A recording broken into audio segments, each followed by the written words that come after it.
Hello दोस्तों, welcome back to my YouTube channel. मैं हूं आपका दोस्त मुकेश कुमार। तो आज हम लोग मिले हैं डे सेकेंड में, जिसमें हम लोग देख रहे हैं अभी रासायनिक अभिक्रियाएं हम उनके समीकरण। ठीक है, तो आज हम लोग देखेंगे इसमें कुछ इंपॉर्टेंट अभिक्रियाएं जो हमारे पिछले वीडियो में छूट गए थे। तो चलिए शुरू करते हैं इनको। तो अब जैसे हमारा क्या है विस्थापन अभिक्रिया का। अब गाइस बहुत ध्यान से पढ़िएगा क्योंकि ये जो है कई बार एग्जाम में पूछा गया है। अब कब क्वेश्चन आपके रिपीटेशन में आ जाए, 2026 में आ जाए, इसकी कोई गारंटी नहीं है। हो सकता है ये आने वाला ही हो। ठीक, क्योंकि 24 में इसको पूछा गया है।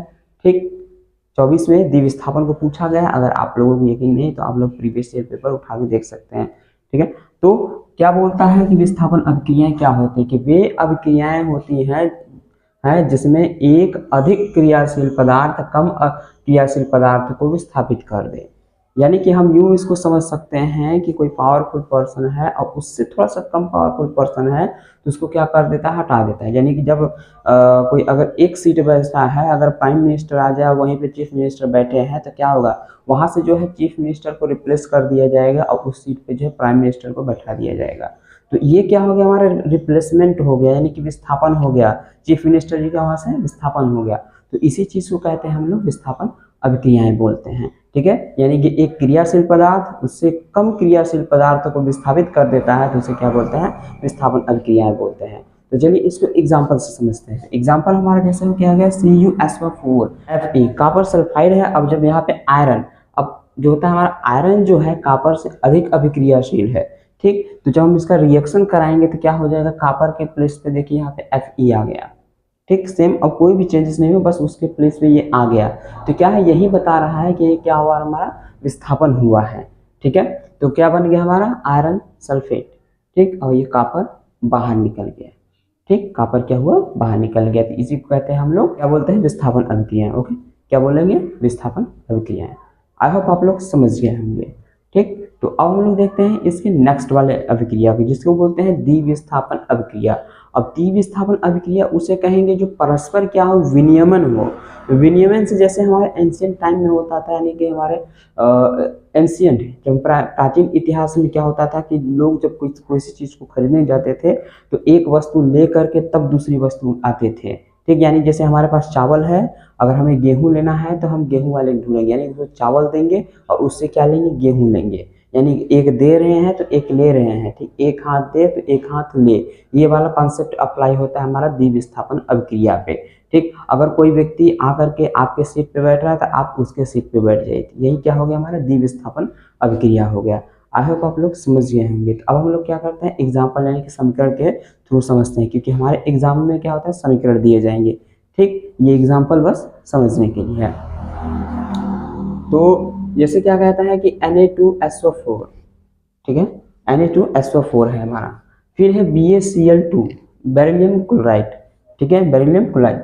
अब यहाँ पे अगर ध्यान से देखेंगे तो Ba जो है SO4 के करीब आके बैठ गया, यानी कि SO4 में हो गया है। और जो Na है, ठीक, Na जो है ये Cl के साथ चला गया तो बन गया हमारा NaCl। क्या बन गया है, NaCl, जैसा कि यहाँ देख सकते हैं, सोडियम क्लोराइड, नमक यानी कि। ठीक, तो इस तरीके से हमारी अभिक्रियाएं होती है। जब ये दोनों आप बाहर निकल गए तो बचे ये और ये। ठीक, तो ये निकल के यहाँ आ गए, यानी कि एक अपने में क्या होगा, उन्होंने स्थान को बदल लिया है और कुछ भी नहीं किया। तो इसी को हम क्या कहेंगे, द्विविस्थापन अभिक्रियाएं कहेंगे। आई होप आप लोग समझ गए होंगे। ठीक, अगर समझ गए हैं तो थंबनेल प्रेस कर दीजिएगा। ठीक, तो चलते हैं हम लोग नेक्स्ट की तरफ। नेक्स्ट हमारा है क्या, ऊष्माक्षेपी अभिक्रियाएं। अब ऊष्माक्षेपी अभिक्रियाएं क्या होती हैं, ठीक, ऐसी अभिक्रियाएं जिनमें रिएक्शन होने के बाद क्या होता है, हमारा ऊष्मा उत्पन्न होती है, यानी कि ऊष्मा जो है उसमें जनरेट हो जाए, क्रिएट हो जाए, तो उसे हम क्या कहेंगे, ऊष्माक्षेपी अभिक्रियाएं बोलेंगे। ठीक, जैसे ऐसी अभिक्रियाएं जिनमें अभिक्रिया के फलस्वरूप ऊष्मा उत्पन्न होती है, ऊष्मा हमारी एनर्जी रिलीज हो जाए। ठीक, तो कह रहा है मेथेन और ऑक्सीजन। जब मेथेन और ऑक्सीजन का क्या होगा, रिएक्शन होगा, ठीक, तो वहां पे क्या क्या बनेगा, हमारा कार्बन डाइऑक्साइड निकलेगी, जल बनेगा और ऊष्मा उत्पन्न हो जाएगी। क्या हो जाएगी, ऊष्मा उत्पन्न हो जाएगी। क्या क्या बन रहा है, कार्बन डाइऑक्साइड, जल और ऊष्मा। तो ये हमारा बन रहा है मेथेन और ऑक्सीजन के रिएक्शन से बन रहा है, मेथेन और ऑक्सीजन के रिएक्शन से।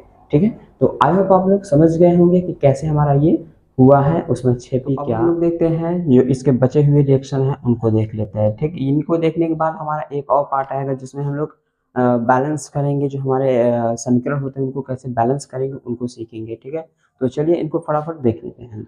तो इसमें हमारा क्या होता है, जैसे क्या है उष्मा शोषी अभिक्रिया।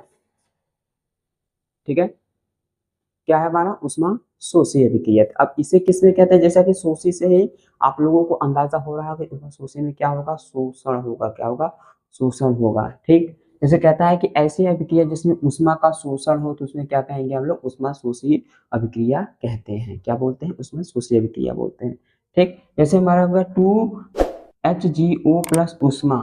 ठीक, यहाँ पे उष्मा आने का मतलब ये शो करा है, यानी कि उसमें लग रही है, उस अभिक्रिया को करने में उष्मा लग रही है, तब जाकर के हमारे Ag और O2 अलग हुए हैं। ठीक, तो इसे कहते हैं हम उष्मा शोषी अभिक्रिया बोलते हैं। ठीक है, आई होप आप लोग समझ गए होंगे। नेक्स्ट हमारा है कि ऑक्सीकारक क्या होता है। ऑक्सीकारक, ठीक है, ऑक्सीडेशन। ठीक, तो कहता है किसी रासायनिक पदार्थ में जिस पदार्थ का अपचयन हो, ठीक, क्या हो, जिस पदार्थ का अपचयन होता है उस होता है, यानी कि कहेंगे इलेक्ट्रॉन का ग्रहण करे, इलेक्ट्रॉन को क्या करे, वो ग्रहण कर ले, उसे क्या कहते हैं हम लोग, ऑक्सीकारक। क्या बोलेंगे उसे, ऑक्सीकारक अभिक्रिया बोलेंगे। क्या होता है उसमें इलेक्ट्रॉन ग्रहण करेगा तो ऑक्सीकारक हो जाएगा। ठीक है, जैसे एग्जांपल में कि 2I और 1 माइनस। ठीक है, और यहाँ पे Cl2 है। ठीक है, 2I प्लस 2Cl2, और यहाँ पे क्या हो गया, 2Cl माइनस का हो गया प्लस I2 यहाँ पे हो गया। ठीक है, तो इसमें क्या हुआ हमारा, अब ग्रहण कर लिया इलेक्ट्रॉनों को, इसने क्या किया, Cl ने ग्रहण कर लिया। ठीक, यहाँ से लेकर के यहाँ तक, यानी कि इसमें जो है इलेक्ट्रॉन आ गए। ठीक है, नेक्स्ट अपचायक क्या होता है कि किसी रासायनिक अभिक्रिया में जिस पदार्थ का ऑक्सीकरण होता है उसे अपचायक पदार्थ कहते हैं। क्या कहते हैं, अपचायक पदार्थ। और इसमें जो होता है इलेक्ट्रॉनों को त्यागता है। क्या करता है, इलेक्ट्रॉनों को त्याग देगा। जैसे यहाँ पे है 3, क्या है, आयरन पे 3 प्लस होता है, 2 भी प्लस होता है, तो यहाँ पे हम 3 प्लस। अब 3 प्लस है, यहाँ पे माइनस का 1 है, तो एक यहाँ से इलेक्ट्रॉन और एक यहाँ से इसने त्याग दिया। ठीक, यहाँ देखेंगे, यहाँ आई क्या होगा, 0 हो गया और यहाँ पे 2 हो गया, तो इन दोनों ने क्या किया, अपने एक एक इलेक्ट्रॉनों को त्याग दिया है। ठीक है, तो इस तरीके से जो प्रोसेस होते हैं हमारे, उसे कहते हैं हम लोग अपचायक अभिक्रिया। कौन सी अभिक्रिया बोलते हैं, अपचायक अभिक्रिया। तो आई होप आप लोग समझ गए होंगे कि अपचायक, ठीक है, ऑक्सीकरण, अपचायक, ठीक है, और उष्मा शोषी, ये क्या अभिक्रिया है। मिलेंगे नेक्स्ट वीडियो में जिसमें हम लोग बैलेंसिंग को सीखेंगे। ओके।